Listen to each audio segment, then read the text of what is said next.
What is the difference between a crow and a raven? I get asked this question a lot, so I thought I would try and make a video to cover all aspects of the differences between the two birds. You say hi? Hi. Hi. Fable here is a raven. You can see she is huge, and that is one of the biggest differences between crows and ravens. You might have heard the phrase, a raven is a beak with a bird, whereas a crow is a bird with a beak. There are some other clear differences in terms of how they look.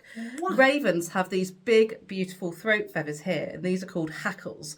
On a crow, they're much smaller and flatter, but the raven has this appearance of this big, beautiful beard. Fable's a female, but a male raven has even more pronounced throat feathers. The second difference is in the shape of the tail. Now, it's hard to see here because her tail's closed. However, when they're flying, a raven has a wedge or a diamond-shaped tail, whereas a crow has a fan or a much smoother shaped tail. Now, there are also some differences socially. Ravens are much more solitary. They do bond for life and they will live with their partner bird. However, you won't see ravens generally hanging around in large groups unless you are out on the hills and the moors, and you may see groups of young ravens, in which case they can hang out in bigger groups. But generally, if it's on its own, it's most likely to be a raven. Crows are much more sociable and live in larger family groups, so generally you will see them together a lot more. With a kiss. Mwah. Mwah. Now, of course, in flight, if you're not used to looking at different birds, it can be quite hard. And I often find people do struggle with scale. And it always makes me think, it always makes me think of that Father Ted sketch. These are small, but the ones out there are far away.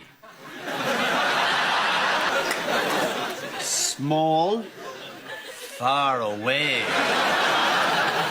The further away a bird is, the smaller it appears. So when birds are flying very, very high, it can be hard to work it out. And that's where looking at the tail shape or the general shape of the bird will give you that clue as to whether they are a raven or a crow. Another really obvious way to tell if you're hearing a raven or a crow is the sound they make. So crows make a caw.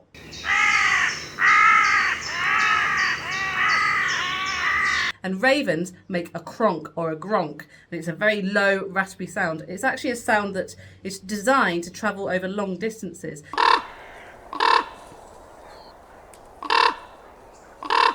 And if you're up near forestry blocks in the hills, you'll often hear one raven cronk and another one will cronk from another forestry block. So they can talk to each other from quite extended places. Often the first sign that a raven is nearby, is that you will hear them before you see them. And that is actually probably the biggest skill of bird watching that you can know. Learn how they sound and you'll know what's around you, even if you can't quite see it. Crows and ravens can mimic. In fact, their whole family can. Corvids like to mimic. What they mimic depends on their environment, and that's the same with lots of birds in the wild that mimic. It's things that they hear, sounds that they like, as well as their normal crow or raven sounds that they make. So often any of these corvids will make a variety of sounds, and it all depends on what they've learned in their lifetime. Will you stop? So if you are looking at a very large, rugged-looking bird with big throat feathers that are quite pronounced, it might be a raven. If you're looking at a smaller, sleeker bird where the feathers appear smaller and more tucked into the body, there's a good chance it's a crow, especially these big feathers around the beak area and the throat.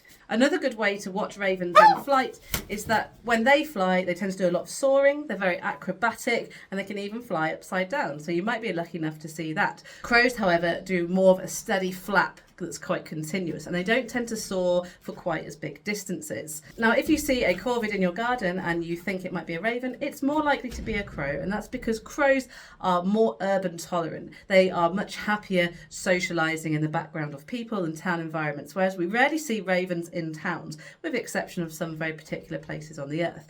If you are out in the countryside, especially like here in Scotland, you're out up on the hills, in the mountains, you are much more likely to see ravens, and you will always hear them coming. So in short, I hope that gives you a good idea about a few ways to tell the differences between ravens and crows. I'm now going to go and have to feed this one because she is bullying me for food. Thank you. Hi. Oh. Oh. Oh.